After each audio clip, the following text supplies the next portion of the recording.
सुरनकोट के विधायक चौधरी मोहम्मद अकरम के नेतृत्व में अपरसानी में एक जनता दरबार का आयोजन किया गया, जिसमें बड़ी संख्या में स्थानीय लोगों और गणमान्य नागरिकों ने भाग लेकर क्षेत्र की विभिन्न समस्याओं और विकास संबंधी मांगों को उठाया।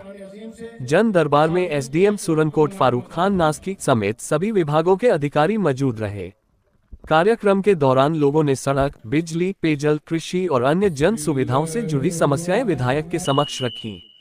हमारी अपर सनई पंचायत का ही नहीं बल्कि सनई गांव में ये पहला पब्लिक दरबार है जो एमएलए सुरनकोट ने लोगों की मुश्किलात को देखते हुए ये फैसला लिया कि सनई में एक दरबार रखा जाए।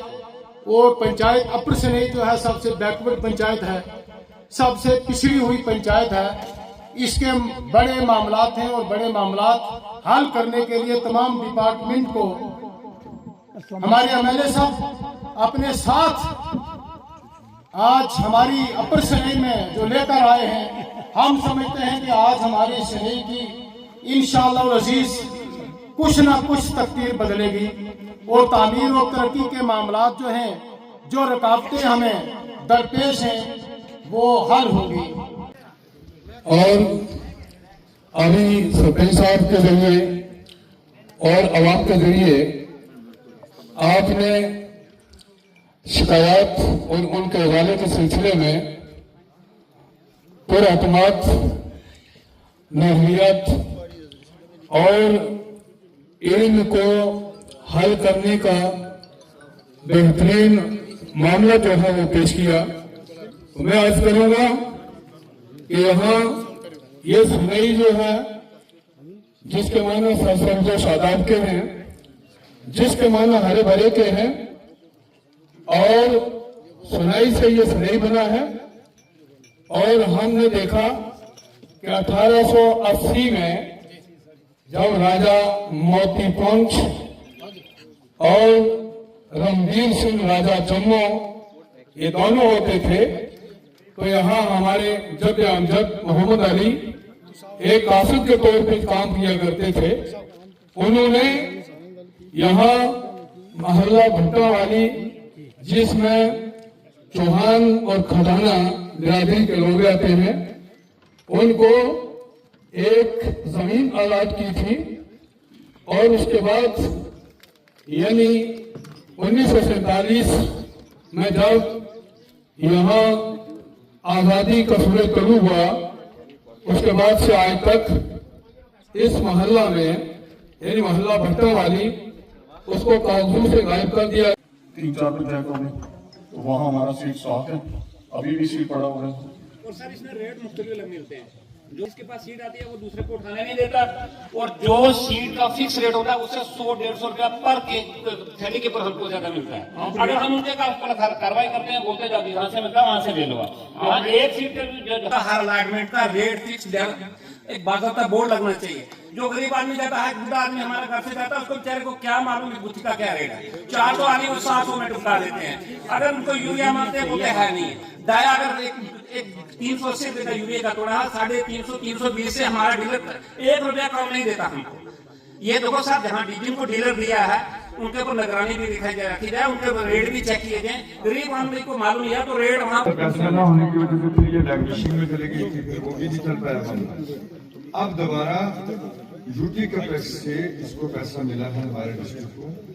जहाँ जहाँ भी NREW की स्कीमें रह गई थी, डिफंड थी, उनको मुकम्मल करने के लिए एज पर एस्टिमेटेड कास्ट पैसा सरकार ने दे दिया। मेरी ऑफिसर से एक रिक्वेस्ट रहेगी कि जो हमने सुबह से सुना उससे ये लगता है कि कहीं हमारा जो कनेक्शन होना चाहिए लोगों के साथ वो नहीं है। जी जी। और जिसके लिए हम यहाँ पोस्टेड हैं या जिस चीज के लिए हमें पे किया जाता है, ये जो हमारी बेसिक जिम्मेदारी है, उसका हमें पता ही नहीं है।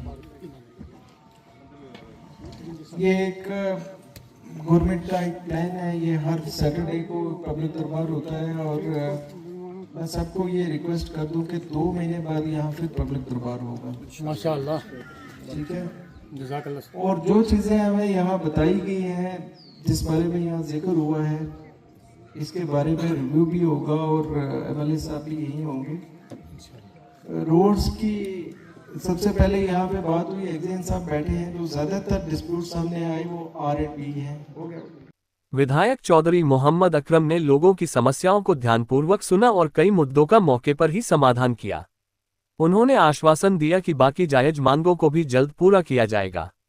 क्षेत्रवासियों ने विधायक के इस प्रयास की सराहना करते हुए कहा कि उन्होंने स्वयं क्षेत्र का दौरा कर लोगों की समस्याएं सुनी और उनके समाधान के लिए तुरंत कदम उठाए। सुरनकोट से द माइक स्टोरी के लिए अजान की रिपोर्ट। देखिए, तालियां दोनों हाथ से बजती हैं। मुझे यहाँ बैठकर से पहले भी मैं आप लोगों की सुनता रहता था, लेकिन मुझे लगता रहता था कि रुकावटें भी हम भी पैदा करते हैं। आपकी 2 रोड्स हैं यहाँ, जो एक 2021 में शुरू हुई, एक 2023 में शुरू हुई, ऐसा ही जी 21 और 5 26 होते हैं, आपको तो अंदाजा लगा लीजिए। 5 साल आपकी रोड अगर मुकम्मल नहीं होगी, आपकी ज़मीनें जो हैं उनकी क्या हालत हुई होगी। बरसात हुई, फ्लड आया वगैरह वगैरह, लेकिन आप लोग कोऑपरेट नहीं करते हैं। यही दूसरी हालत की दूसरी रोड की। और स्वतंत्र फील ये है कि आप अपना सर्वे लगाते रहते हैं, और खासकर पंचायत की जो रोड, मेरी रिक्वेस्ट है आपसे, आप पंचायत में मत रोड रखा करें। पंचायत का महकमा रोड बनाने का है ही नहीं।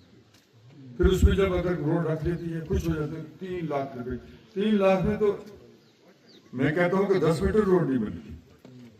फिर वो जमीनें कट जाती हैं, ना उसमें पंचायत वाले डंगा लगा पाते हैं बेचारे, ना उस पर रोड़ी ना लोग, तो वो आप लोगों की जमीन खराब, ऊपर से ट्रैक्टर चलते हैं तो तबाही होती है। इसलिए अगर आपने अपनी जमीनों को बचाना है, अगर आपने ये कहना है कि जल्दी काम हो जाए, फिर आप लोगों ने ही डिपार्टमेंट के साथ कोऑपरेट करना है।